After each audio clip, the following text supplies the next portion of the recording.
Hello दोस्तों, कैसे हैं आप। उम्मीद करती हूँ आप सब बहुत अच्छे होंगे। तो आज की कहानी हम शुरू करते हैं।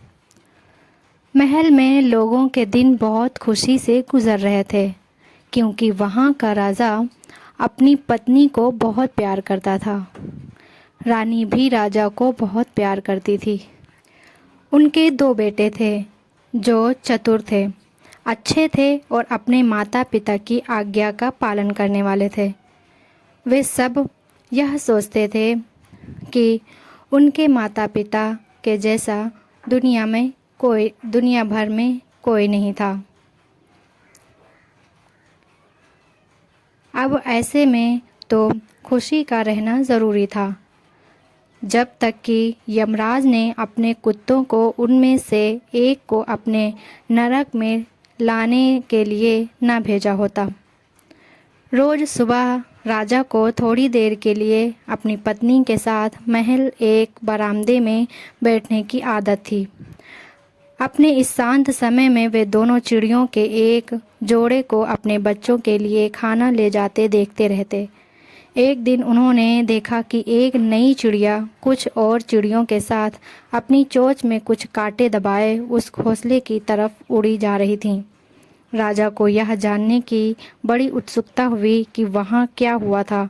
सो अब उसने अपने एक नौकर से कहा कि वह उस पेड़ पर चढ़े और पता करे कि वहाँ क्या हुआ।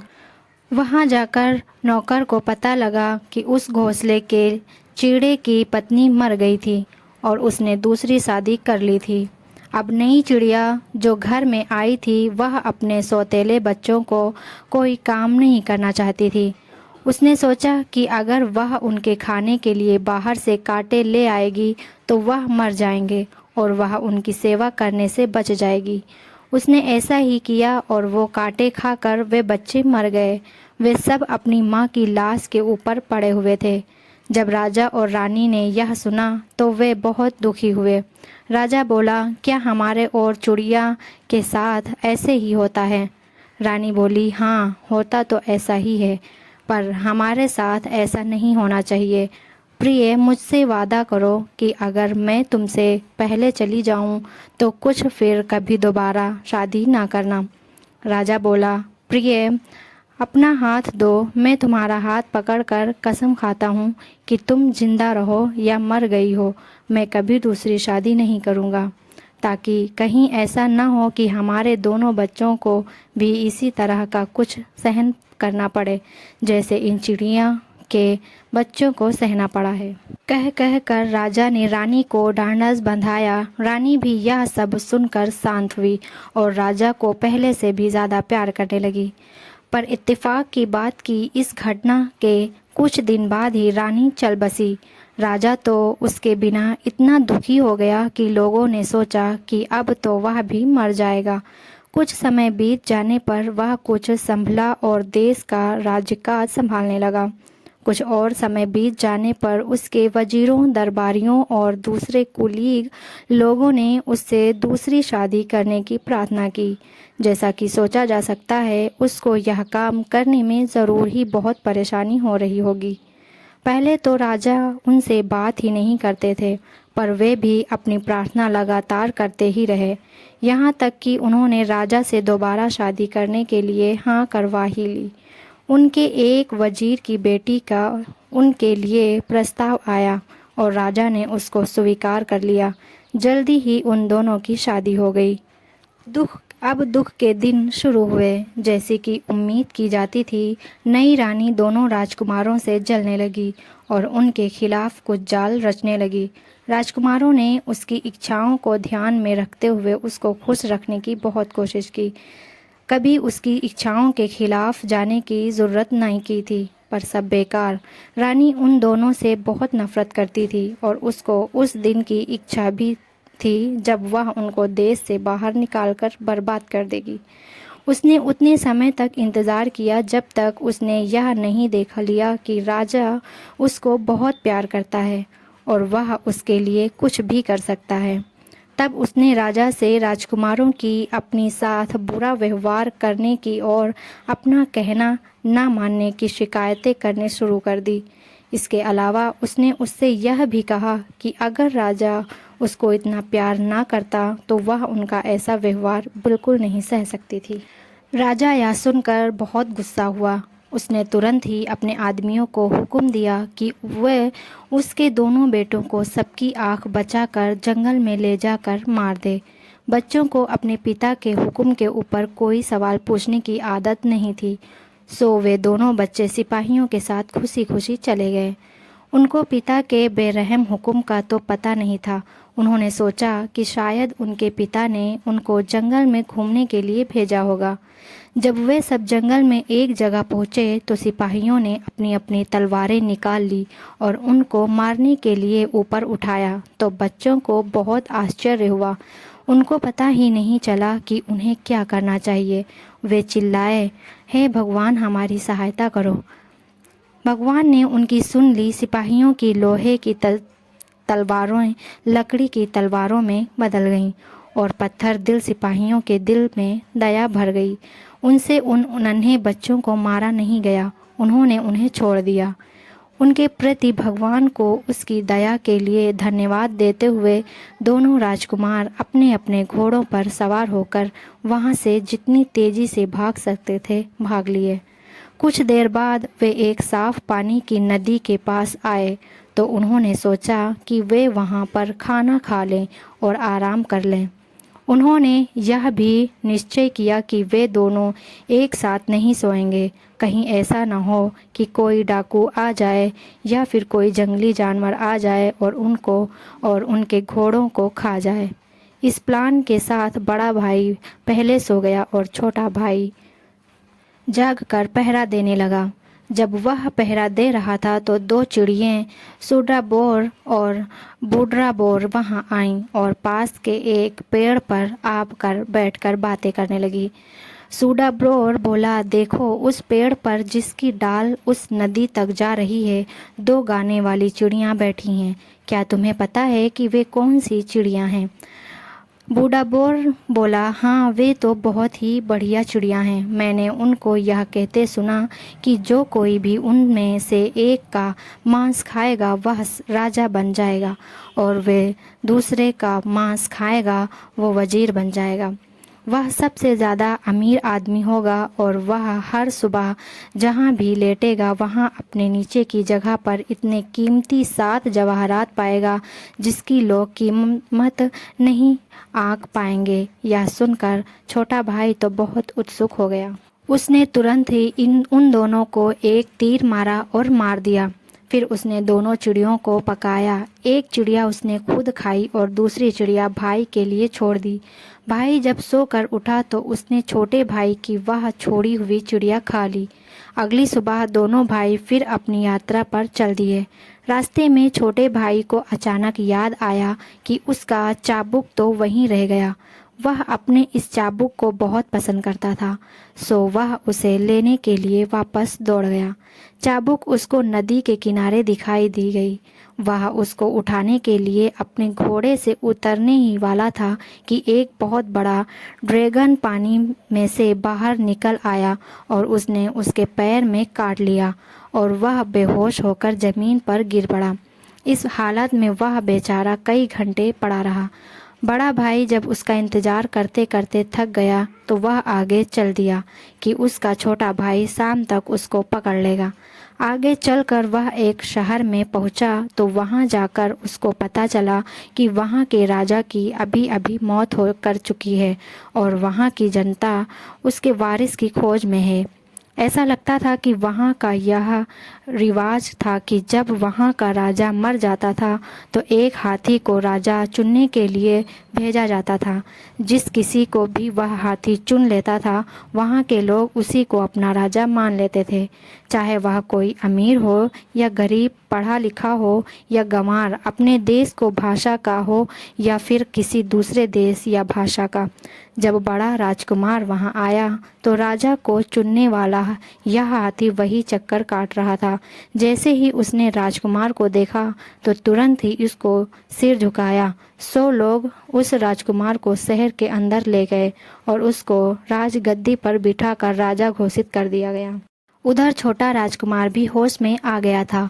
वह इस तरह होश में आया था कि उस नदी के पास एक योगी रहता था, जो उस नदी पर हर छठे महीने वहां से थोड़ा सा पानी लेने आता था। जिस दिन राजकुमार को वहां ड्रैगन ने काटा था, वह दिन उसके वहां से पानी लेने का दिन था। सो जब वह वहां आया तो उसने वह नौजवान को बेहोश शरीर देखा। उसको उस पर दया आ गई। वह समझ गया कि ड्रैगन ने ही यह सब किया है। सो उसने जादू के सिक्के कुछ शब्द पढ़े। उन्होंने नदी का पानी सूखा दिया और ड्रैगन नदी में से बाहर निकल आया। ड्रैगन ने बाहर निकलकर पूछा, तुमने यह नदी खाली क्यों की? योगी ने जवाब दिया, क्योंकि तुमने नौजवान को काटा। तुमने ऐसा क्यों किया? ड्रैगन बोला, ओ योगी, दो चिड़िए थीं जो अक्सर यहाँ आया करती थीं और अपने गीतों से यहाँ की हवा को भर दिया करती थीं। इस राजकुमार ने उनको मार दिया, इसलिए मैंने इसको काट लिया। योगी बोला, यह तुमने अच्छा नहीं किया। सुनो, अब तुम अपना जहर इसके पैर से निकाल लो ताकि यह जिंदा हो सके, वरना तुम मर जाओगे। ड्रैगन बोला, मुझे माफ़ करें, जैसा आपने कहा है मैं वैसा ही करता हूँ। इस तरह राजकुमार फिर जिंदा हो गया। उसने योगी को धन्यवाद दिया और आगे चल दिया, पर बदकिस्मती से उसने वह सड़क नहीं ली जिस पर उसका भाई गया था।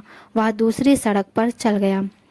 उस सड़क पर चलते चलते वह एक गांव में आ पहुंचा, जहां कई भयानक डाकू रहते थे। इत्तेफाक से उनमें से उसने एक डाकू के घर का दरवाज़ा खटखटाया और उससे रहने की जगह मांगी, तो उसने उसको तुरंत ही अपने घर में ठहरा लिया। उन्होंने उसका बड़े ज़ोर शोर से स्वागत किया और अच्छी सी रहने की जगह दी, पर अफसोस तब हुआ जब सोने के लिए लेटा तो वह और उसका पलंग दोनों फर्श में से होकर नीचे एक बहुत ही भयानक तहखाने में गिर पड़े। वह बेचारा तो वहाँ मर ही गया होता अगर उन डाकुओं की एक लड़की ने उसको वहाँ देख न लिया होता और वह उससे प्यार न करने लगी होती, तो वह तो उस घर को अच्छी तरह जानता था।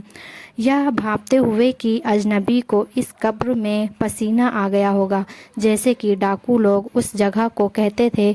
वह छिपे रूप से उसके पास गई और उसके लिए खाना ले गई। इस खाने के बदले में राजकुमार ने उसको 7 जवाहरात दिए। वह लड़की रोज़ सुबह खाना लाती रही और राजकुमार उसको रोज़ 7 जवाहरात देता रहा। जैसे जैसे वह राजकुमार से मिलती रही, उसके लिए उसकी मोहब्बत बढ़ती हुई चली गई और वह खुद क्योंकि बहुत सुंदर और अक्लमंद थी, तो राजकुमार भी उसकी तरफ आकर्षित हो गया। उसने उससे जल्दी ही शादी करने का वादा किया।